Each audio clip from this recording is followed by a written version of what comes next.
So Inspector General Horowitz testified in front of the Senate yesterday, and I'm going to be doing a live stream about that entire testimony at noon Eastern time today, but I wanted this video to focus on one of the Dems' big points that they kept making over and over, and that is that IG Horowitz found that the predicate for opening the investigation Crossfire Hurricane, which was the investigation into Trump-Russia collusion, was legitimate.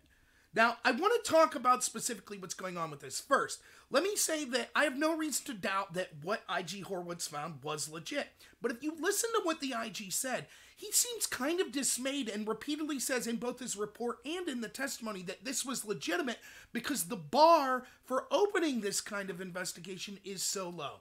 In fact, he suggested that policies need to change, particularly when we're talking about investigating political rivals and people running for office, and we need to inform other agencies, like potentially the DOJ and other agencies, because he was a little shocked that basically you could open an investigation like this and didn't really have to tell anyone.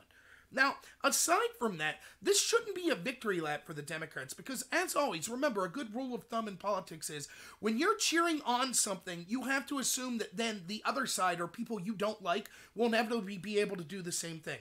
So if you hate Trump and you're cheering and think, oh, this is vindication because there was reason to open this investigation, the threshold is now as such, according to the IG. Trump could literally pay any foreign agent as opposition research to come up with any assertion, who that assertion then tells the FBI, and that's it. That's all we need to start an investigation. It doesn't matter if the information is not verified. It doesn't matter if it's paid for by Trump himself or Trump's team. According to the way the laws are written at the FBI, Trump can then use his FBI to launch an investigation into his political opponent. That's something, regardless if you're Republican or Democrat, should scare you incredibly. Remember, the other standard you have to think of, if they're able to start investigations into presidential candidates like this, what can they do to me and you? And that's one positive that might come out of this. You saw Republicans that traditionally sport things like the FISA applications that I've been against all along start to say, wow, this was an incredible abuse of power, and maybe we should rethink this FISA court. I agree. Maybe that's something positive that'll come out of this.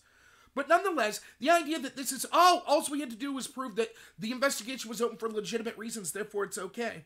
No, that's not, that should frighten us all that the bar is so low to open that investigation. The second point I want to make is as follows.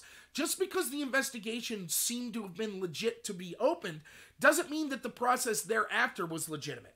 In other words, Horowitz outlines quite clearly exactly how FBI policy was violated over and over and over again, 17 significant times.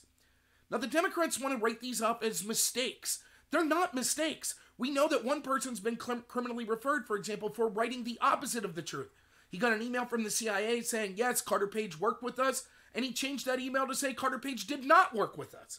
We know that they knew from the subsource, Christopher Steele, remember, the dossier. It was the entire reason for the spying on Carter Page, the FISA warrant in Carter Page. We know that they knew as of January 2017 that it was garbage. They talked to Steele's source, who made a lot of these claims, and the source said, no, all of that's garbage. Steele misrepresented all of this. Yet they still, 2 times after that, applied for the warrant. They actually told the FISA court, we talked to the subsource, and the subsource seemed credible. But what the subsource seemed credible about was saying this entire dossier is garbage. So they told, again, the opposite of the truth. The Democrats are trying to whitewash this as, oh, it was just some honest mistakes, but it wasn't. And just because an investigation, the predicate of it might be okay, once exculpatory evidence comes out, and you still keep going with the investigation, and in fact, worse, intentionally tell the opposite of the truth to continue the spying, then we have significant problems. Make no mistake, if a Trump FBI would have done this to someone that's his opponent, or if Bush would have done this to Obama, and the FBI did this to Obama, there would be hell to pay. There would be riots on the street. The media and the Democrats would be going insane, rightfully so. But today, they don't have a problem with it. The third thing I want to say is, we still don't know if the predicate for this investigation was legit. I understand that's what Horowitz said, but keep in mind, Horowitz doesn't have the power to subpoena people in other agencies, to have grand jury testimony, or to talk to people outside of the country. So the Horowitz version is this. This is literally what we're being told.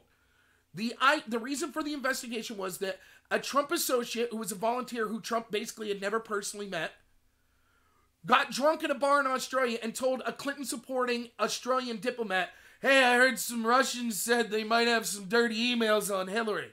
That's it. That's the entire predicate, and Horowitz says that's legit. But even if he's right, that's legit because that's how low the threshold is. He didn't talk to Downer. He doesn't know specifically what Downer said. He didn't talk to Joseph Mifsud.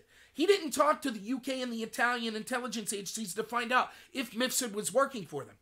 So he's saying, according to the information, assuming that what the FBI was told was true, then it was legit to open this investigation. But if it turns out that the CIA, who Horowitz didn't have access to interviewing, or the UK or Australian or Italian intelligence agencies were working with Joseph Mifsud, the person who started this whole thing, then that would show that there was no predicate for the investigation. In other words, it was a setup from the beginning by the intel agencies. So don't buy this argument. Look, the main takeaways are this. The threshold was so low, that's the only reason this was acceptable, and that should worry all of us. We don't know if Mifsud was working on behalf of Western intelligence because Horowitz didn't have access to that information. And even if all that's true, even if you accept all that, just because the predicate for the investigation was okay doesn't mean that these abuses that occurred during it somehow don't matter. That's ridiculous. The fact that the media and the Democrats and the FBI director are downplaying this shows that they are totally fine with this abuse of FBI power as long as it's directed against their opponent like Donald Trump.